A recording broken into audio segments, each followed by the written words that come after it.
Good morning students. आज हम अवकल समीकरण के एक नए चैप्टर को स्टार्ट करते हैं और वो चैप्टर है अचर गुणांकों वाला रैखिक अवकल समीकरण। अचर गुणांकों के रैखिक अवकल समीकरण या differential equation with constant coefficients. तो इनमें सबसे पहले है कि ये रैखिक अवकल समीकरण क्या होता है। तो ये रैखिक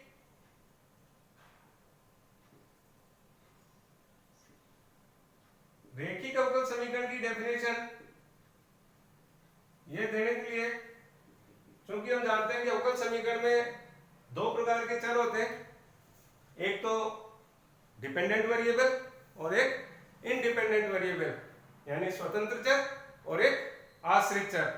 तो जो आश्रित चर होता है कि यदि अवकल समीकरण में आश्रित चर और उसके जो अवकल गुणांक होते हैं वो न तो आपस में गुणित होते हो और न ही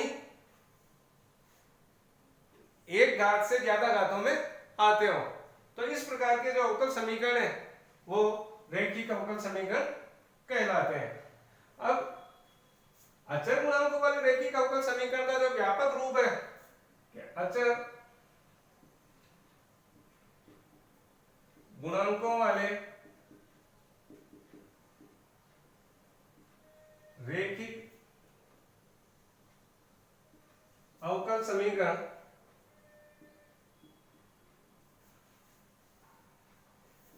n कोटि के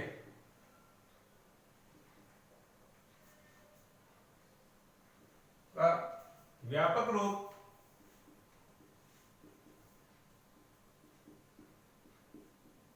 निम्न होता है। ये किस तरीके की इक्वेशन होती है? dny by dxn plus p1 dn minus 1y by dx n minus 1 plus p2 dn minus 2y by dx n minus 2 plus and so on plus pny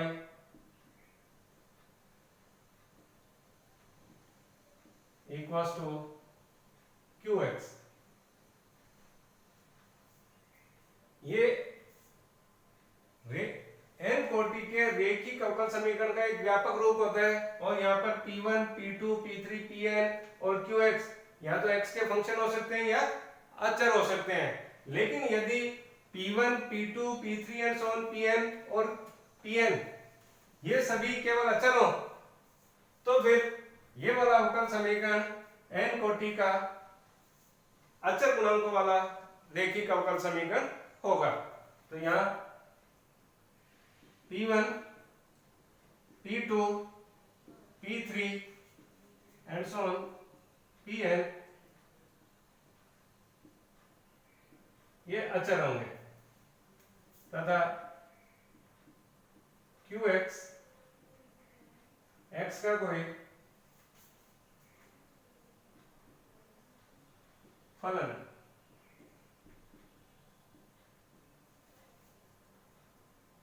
अब आते हैं हम इस प्रकार के अवकल समीकरणों को हल कैसे करेंगे। तो इस प्रकार के अवकल समीकरणों का जो हल होगा, जिसका कि कंप्लीट सॉल्यूशन या इसका पूर्ण हल या इसका कंप्लीट सॉल्यूशन, इसके दो पार्ट होते हैं। एक तो होता है इसका पूरक फलन यानी कॉम्प्लीमेंट्री फंक्शन और दूसरा पर्टिकुलर इंटीग्रल या विशिष्ट समाकल। तो पूर्ण हल का या पूर्ण समाकल का मतलब क्या होगा? एक तो पूरक फलन और एक विशिष्ट समाकल। ये दोनों पार्ट ज्ञात करके हम इस अवकल समीकरण एक का पूर्ण हल ज्ञात कर सकते हैं।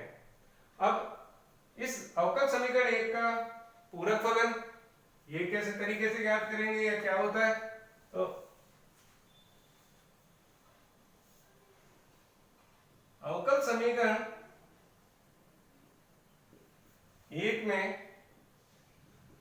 यदि qx को 0 मान लें यानी QX अगर 0 हो तब अवकल समीकरण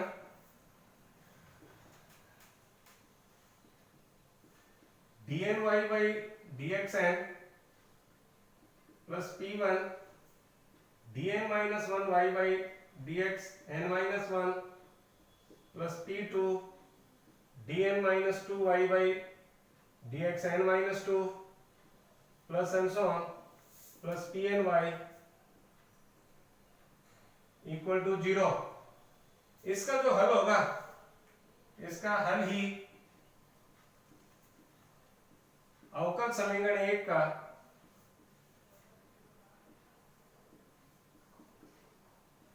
पूरक फलन या कॉम्प्लीमेंट्री फंक्शन ये होगा। अब कॉम्प्लीमेंट्री फंक्शन निकालेंगे कैसे? तो कॉम्प्लीमेंट्री फंक्शन ज्ञात करने के लिए हम मान लेते हैं कि मान लिया जाए समीकरण 2 का जो अवकल समीकरण 2 आ गई, जिसका सॉल्यूशन ही अवकल समीकरण 1 का कॉम्प्लीमेंट्री फंक्शन होगा। तो ये ज्ञात करने के लिए अपन क्या करेंगे कि समीकरण 2 का हल y इक्वल्स टू e की पावर mx ये मान के चलते हैं। तो जब y इक्वल्स टू e की पावर mx है तो फिर dy by dx equal to क्या हो जाएगा? m e की पावर mx। इसी तरीके से d2y by dx स्क्वायर की वैल्यू क्या हो जाएगी? m square e to the power mx and so on. इसी तरीके से dny by dxn इसका मान हो जाएगा m की पावर n e की पावर mx। और जब y और इन सब डेरिवेटिव्स की वैल्यू अपनी इक्वेशन नंबर सेकंड में रखेंगे तो इससे हमें मिलेगा m की power n plus p1 m की power n minus 1 plus p2 m की power n minus 2 plus p3 m की power n minus 3 plus and so on plus pn e to the power mx equal to 0। अब चूंकि e की power mx ये value 0 नहीं होगी, इसलिए m की power n plus p1 m की power n minus n m की power n minus 1 plus p2 m की power n minus 2 plus p3 m की power n minus 3 plus and so on plus pn equals to 0। ये एक equation मिलेगी जो कि ये क्या होती है? ये 2 का सहायक समीकरण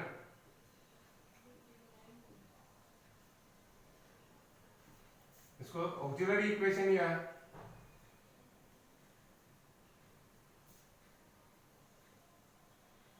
सहायक समीकरण कहेंगे।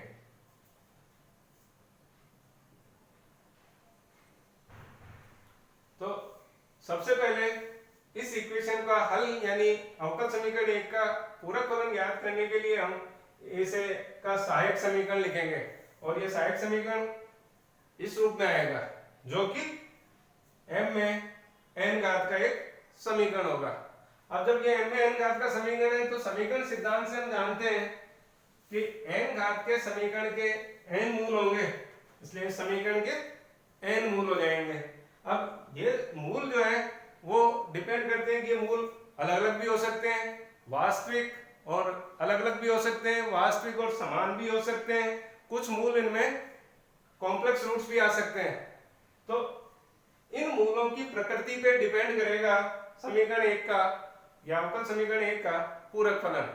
तो यहाँ अपने पास कई स्थितियां होंगी। तो यहाँ फर्स्ट केस लेते हैं कि जब सहायक समीकरण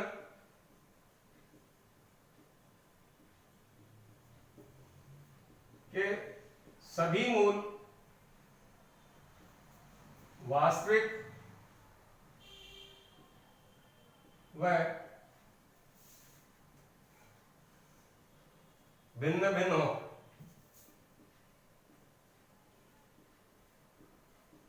यानी जो सहायक समीकरण है, इस सहायक समीकरण के यदि सभी मूल वास्तविक भी हो और अलग अलग भी हो, तो इस केस में क्या होगा, इस केस में हम मान लेते हैं कि मान लिया जाए सहायक समीकरण के मूल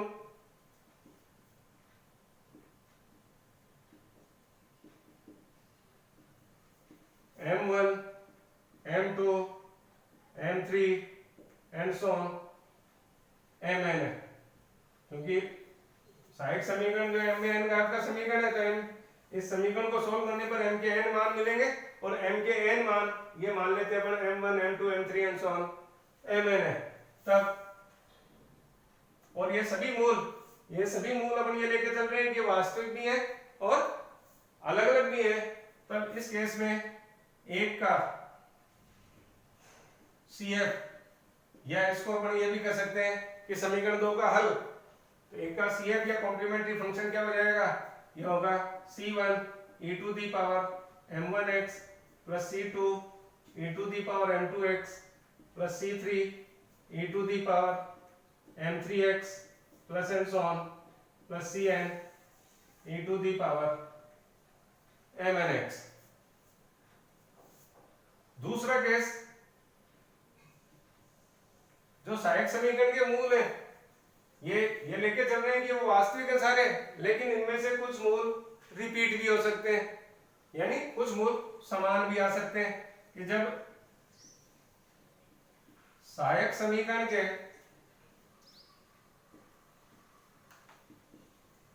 मूल वास्तविक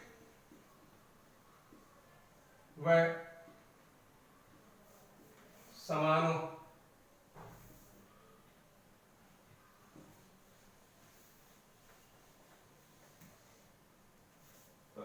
यहां पर ये मान के चलते हैं कि मान लिया जाए माना सहायक समीकरण के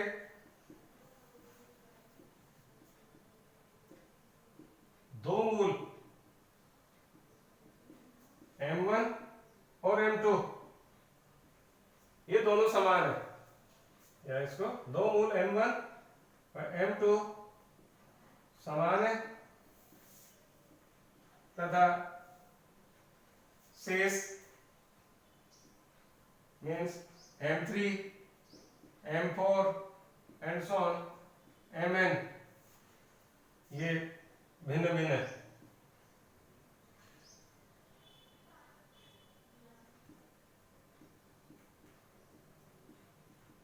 तब एक का CF क्या हो जाएगा,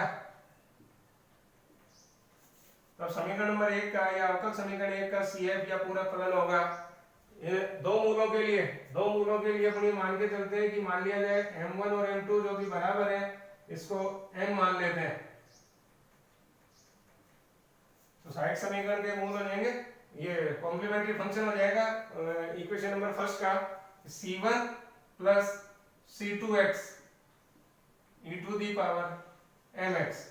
तो जो रूट इक्वल आए उनके लिए अपन इस तरीके से लिखते हैं इसको C1 प्लस C2x और e to the power mx, और बाकी जो अलग अलग हैं उनके लिए वही तरीका कि C3 e to the power m3x plus C4 e to the power m4x plus and so on plus Cn e to the power mnx।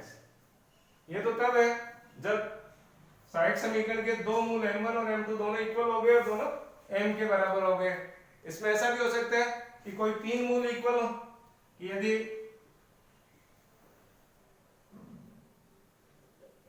m1 m2 और m3 ये तीन मूल इक्वल है, मान लेते हैं m, और शेष m3 m4 m5 m6 and so on mn,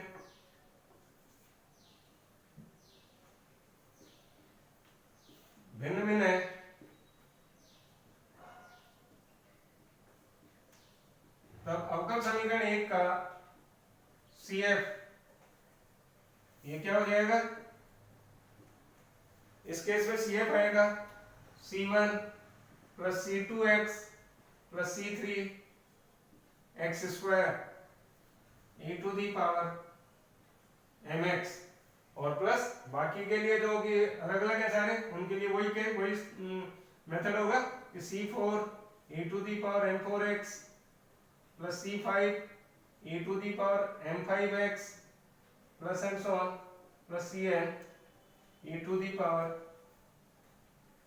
mnx।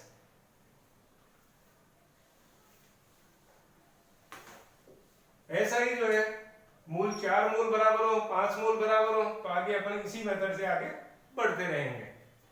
तीसरा केस है कि जो सहायक समीकरण है उसके कुछ मूल अधिकल्पित या कॉम्प्लेक्स रूट भी हो सकते हैं। तो उस केस में क्या होगा कि जब सहायक समीकरण के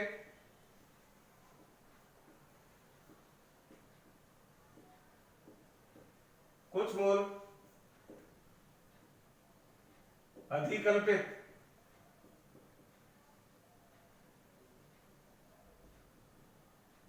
यानी कॉम्प्लेक्स हो, कॉम्प्लेक्स रूट हो,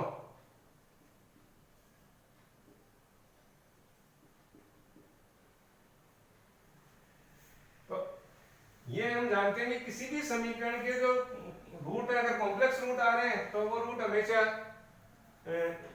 कॉम्प्लेक्स कॉन्जुगेट के रूप में आएंगे। यानी यदि किसी भी समीकरण का एक मूल अल्फा प्लस आयोटा बीटा है तो अल्फा माइनस आयोटा बीटा भी उसी समीकरण का एक मूल होगा।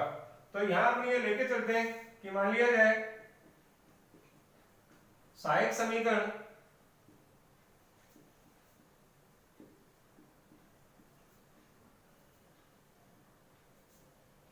के दो अधिकल्पित मूल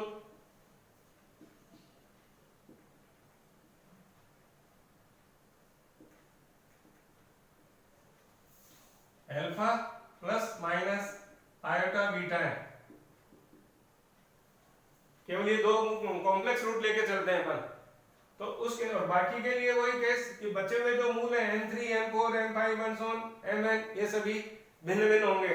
तो यहाँ केवल अपन इसके लिए देखते हैं कि जब मूल कॉम्प्लेक्स रूट हो या alpha plus minus iota beta हो, तो इस स्थिति में CF या y का जो पार्ट हो जाएगा इन मूलों के संगत, तो ये हो जाएगा CF में C1 e to the power alpha plus iota beta x plus C2 e to the power alpha minus iota beta x।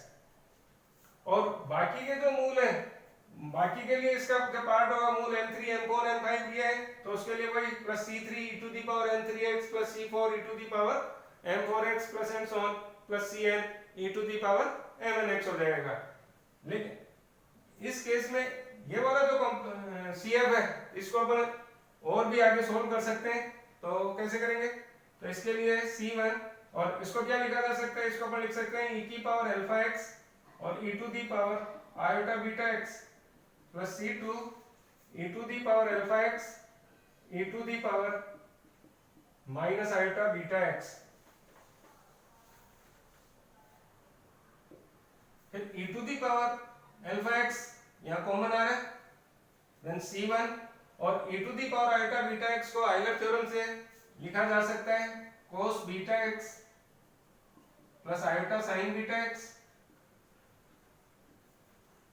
और ये हो गया plus C2 e to the power minus iota beta x को लिख सकते हैं cos beta x minus iota sine beta x। अब यहाँ इनको अपन यूं भी लिख सकते हैं, ये बराबर हो गया e to the power alpha x cos beta x को अगर कॉमन लें तो C1 plus C2 cos beta x और प्लस साइन बीटा x को अगर कॉमन लेते हैं तो ये iota C1 minus C2 sine beta x।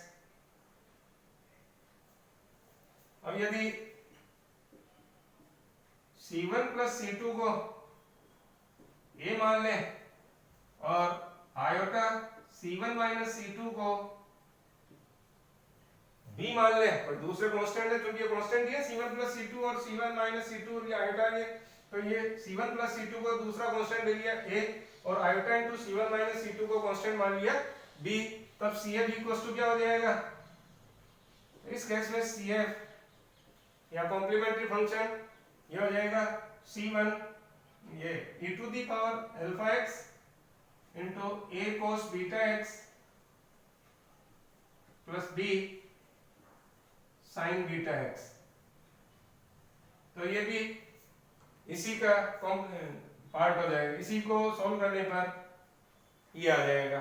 अब हम इसको एक रूप में और लिख सकते हैं, इसी CF को दूसरे रूप में लिखने के लिए हम यहाँ ये मान लेते हैं कि माना जो A है, A को कोई दूसरा कांस्टेंट ले लेते हैं, मान लेते हैं C cos D, C और D भी कांस्टेंट ही है, और B को मान लेते हैं माइनस C sin D, तो इस केस में CF इक्वल्स टू क्या होगा? तो CF इक्वल्स टू आ जाएगा e to the power alpha x, तो एज इट इज रहेगा ही, ये हो गया C cos beta x cos D और minus C sin beta x sin D, या यहां से हम C कॉमन ले सकते हैं और C कॉमन लेने के बाद क्या आएगा? cos beta x cos D minus sin beta x sin D, जिसको कि हम cos a प्लस b वाले फॉर्मूले से cos beta x plus D भी लिख सकते हैं, इसलिए CF इक्वल्स टू आ जाएगा C e to the power alpha x cos beta x plus D। तो इस केस में इस तरीके से हम किसी भी अचल गुणांकों वाले रैखिक अवकल समीकरण का जो कॉम्प्लेक्स जो कि कॉम्प्लीमेंट्री फंक्शन वाला पार्ट है वो ज्ञात कर सकते हैं। अब हम आगे इसके पर्टिकुलर इंटीग्रल किस तरीके से निकालते हैं और फिर उनके ऊपर ऐसे linear differential equation with constant coefficients के कुछ एक प्रॉब्लम्स को सॉल्व करेंगे, जो कि अगले लेक्चर में देखेंगे। Thank you.